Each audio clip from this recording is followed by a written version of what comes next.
With President Donald Trump removed from yet another GOP primary ballot, this time in the state of Maine, we turn to one of his competitors for reaction. Here to weigh in live from the campaign trail in Iowa, Florida Governor Ron DeSantis. Governor, you just heard this news like we did.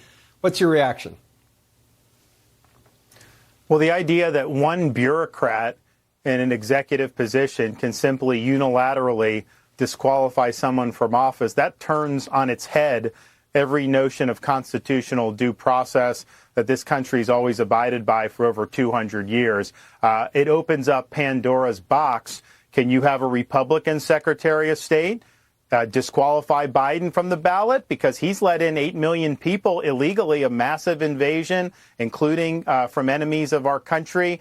Places like Iran, China, Middle East have poured in with his knowledge and assent, basically.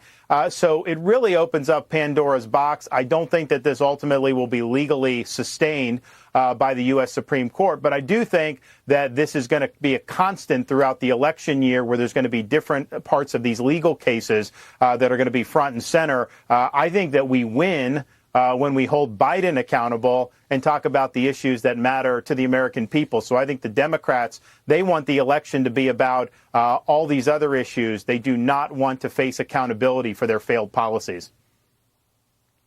What do you think the GOP should do, and what should presidential candidates like yourself do about this?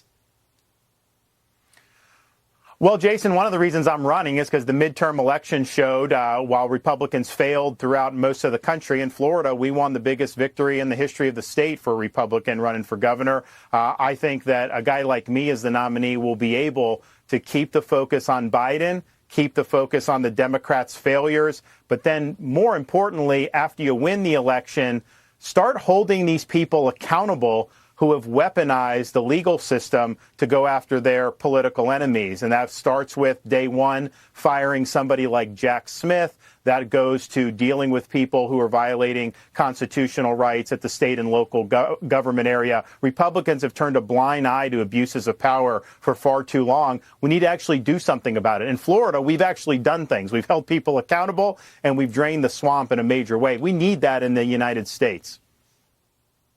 Yeah, I know you did that as governor, getting rid of some of these district attorneys who were not willing to uphold the law.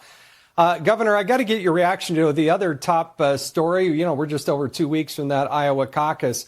Governor Nikki Haley was asked about the cause of the Civil War last night in New Hampshire, but her response had a glaring omission. Watch this. What was the cause of the United States Civil War? Well, don't come with an easy question right again. I mean, I think the cause of the Civil War was basically how government was going to run, the freedoms and what people could and couldn't do.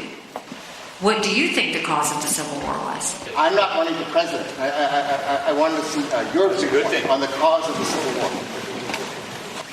I mean, I think it always comes down to the role of government and what the rights of the people are. Thank you. And in the year 2023, it's astonishing to me that you answer that question without mentioning the word slavery. What do you want me to say about slavery? No, you've answered my question. I mean, that was, Governor, that was not a difficult question. They may think that that was planted by somebody, but that's a pretty easy answer for not a hardball question. Well, it was a massive word salad. I still don't understand what she was trying to say with that. Why she would have gone down that road, I don't know. Look, we're Republicans. The Republican Party was founded to oppose slavery and its expansion. And the reason slavery got abolished in the United States was because of the Republican Party and the election of Abraham Lincoln and what happened in the ensuing years. And so I'm glad that the role the Republican Party played in exterminating slavery from the United States, and that made us more in line with the values that the country was founded on, that we're all entitled to God-given rights and we should be treated equally under the law. But I do think what it showed is she getting scrutiny now has not held up well. I think she says things when she gets off script. She tends to make big mistakes. The media has really given her a free pass for the last 6 weeks, trying to pump her up. But I think the more and more voters see that, it's one thing to read off a teleprompter. It's one thing to read talking points. But are you going to be able to actually speak from a position of conviction?